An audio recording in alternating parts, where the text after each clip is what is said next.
Hello everyone, म चाहिँ आज कागतीको अचार मैले कसरी बनाएँ भनेर हजुरहरूलाई देखाउन गइरहेकी छु। पाकेको कागतीहरू ल्याएर मजाले पखालेर तिनलाई पुछेर त्यसमा चाहिँ पानी नराखिकन पुछेर अनि मसिनो गरेर काट्ने। कत्रो पिस गराउन आफूलाई मन लाग्छ त्यत्रै पिस गराएँ। मलाई चाहिँ मसिनो मनपर्छ त्यसैले मैले मसिनो बनाएँ। अब त्यसमा चाहिँ बेसार हाल्ने थोरै 2 चम्चा जति। त्यसपछि नुन हालेँ। नुन चाहिँ अलिक बढी नै चाहिँदो रहेछ कागतीलाई, अलि धेरै नुन हाल्न पर्ने रहेछ। त्यसैले मैले 3-4 चम्चा नुन हालेर मजाले मोलेर मजाले मिक्स गरेर अब यसलाई चाहिँ घाममा सुकाउन छोड्दिने 1 हप्ताको लागि। 1 हप्ताको लागि घाममा सुकाउन छोड्दिने अनि खुर्सानी पनि हाल्ने भए सुकाउने। फाइनली 1 हप्तापछि चाहिँ यस्तो भएको छ कागती। यो चाहिँ गलेको छ।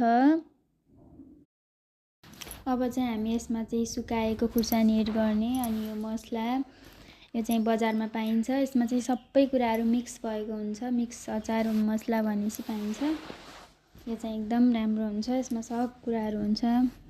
यसलाई चाहिँ हालेर अनि हामी तेल तताउने। तेल तताएर त्यसमा हल्का हिङ फुराइदिने थोरै। त्यसलाई चाहिँ सेलाउन राख्नुपर्छ तेल। अब चाहिँ मैले यो मसलाहरू हालेर सबै हालेर मजाले चलाएँ पहिला। त्यसपछि अघि सेलाउन राखेको तेल हाल्ने।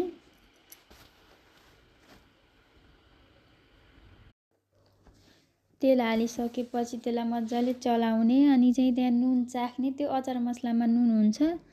नुन नआए जस्तो चर्को खानेहरूले चाहिँ थोरै नुन थप्न सकिन्छ। अब चाहिँ डब्बामा हाल्ने। हामीसँग सिसाको डब्बा छ भने सिसाको डब्बामा हाल्दा एकदम राम्रो हुन्छ अनि लङ टाइम टिक्छ। अब चाहिँ हामी सिसाको भाँडामा मजाले यसलाई खाँदेर हाल्ने अनि बिचमा लागेको त्यो सर्लक्क पुछ्नुपर्छ। त्यो माथि ढुसी आउन दिँदैन। त्यो माथिको पुछेर मजासँग बिर्को लगाएर राख्ने। अब चाहिँ अचार रेडी भयो। अचारको रेसिपी मन परेमा लाइक, सेयर, कमेन्ट, सब्स्क्राइब गर्न नबिर्सिनु होला। धन्यवाद।